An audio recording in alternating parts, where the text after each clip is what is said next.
Reason का question है, assertion लिखा था equilibrium constant is fixed and the is the characteristic of any given chemical reaction at a specific temperature. बिल्कुल सही है, इक्विलिब्रियम क्या है, कांस्टेंट, इक्विलिब्रियम कांस्टेंट फिक्स होता है और ये क्या है, टेम्परेचर का फंक्शन है। टेम्परेचर मतलब किसी भी रिएक्शन की कैरेक्टरिस्टिक है जो एक गिवन टेम्परेचर पे दी जाती है ना। फिर इसके बाद सेकंड रीजन, सेकंड स्टेटमेंट है the composition of the final equilibrium mixture eight a particular temperature depend upon the starting amount of the reactant. ये रॉन्ग स्टेटमेंट हो गई। जो कंपोजिशन होती है ना फाइनल इक्विलिब्रियम मिक्सचर की, ठीक, किसी भी पर्टिकुलर टेम्परेचर पे, वो बोल रहा है स्टार्टिंग अमाउंट ऑफ रिएक्टेंट पे डिपेंड करेगी। ऐसा कुछ नहीं है। इक्विलिब्रियम जो है कंसंट्रेशन ऑफ रिएक्टेंट या कंसंट्रेशन ऑफ प्रोडक्ट पे डिपेंड नहीं करता। आप कोई भी कंसंट्रेशन लेके इक्विलिब्रियम को शुरू कर सकते हैं।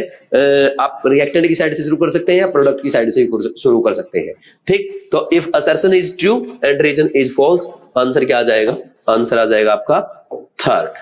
ठीक है भाई, ऐसे कर लेंगे। क्वेश्चन नंबर 28, असर्शन रीजन का क्वेश्चन है the pK of acetic acid is lower than that of phenol. देखो भाई, अगर हम बात करें, ये एसिटिक एसिड है और ये आपका फिनोल है। अगर आप इनकी एसिडिक स्ट्रेंथ का, ये 1 है और ये 2 है, ठीक। अगर एसिडिक स्ट्रेंथ का ऑर्डर लिखेंगे 1 ज्यादा एसिडिक होता है 2 से, तो और पीके का ऑर्डर लिखेंगे तो ऑर्डर हो जाएगा उल्टा, 1 क्या हो जाएगा, कम हो जाएगा 2 से, ठीक। ऐसा क्यों होता है, क्योंकि एसिटिक एसिड का जो कंजुगेट बेस बनता है, ये कंजुगेट बेस क्या है, रेजोनेंस तो है ही, लेकिन इसमें क्या है, इक्विवेलेंट रेजोनेंस है। क्या है, इक्विवेलेंट रेजोनेंस की वजह से स्टेबिलिटी इंक्रीज होगी, और स्टेबिलिटी इंक्रीज होगी, इक्विलिब्रियम क्या करेगा, फॉरवर्ड जाएगा और H+ की कंसंट्रेशन बढ़ेगी, यानी एसिडिक स्ट्रेंथ ऑफ एसिड बढ़ेगी। और अगर हम बात करें फिनोल की, फिनोल में तो यार नॉर्मल रेजोनेंस है। क्या है, नॉर्मल फिनोक्साइड आयन है। क्या है, सिंपल फिनोक्साइड आयन है, ठीक, और प्लस H+ है। इसमें भी भाई ये क्या, नॉर्मल रेजोनेंस है, हालांकि स्टेबल है, लेकिन हम जानते हैं कि जो इक्विवेलेंट रेजोनेंस होता है वो ज्यादा इफेक्टिव होता है, तो इसलिए एसिटिक एसिड ज्यादा एसिडिक है, ठीक। तो असर्शन तो ठीक है, pK of acetic acid is lower than that of phenol, बिल्कुल सही है।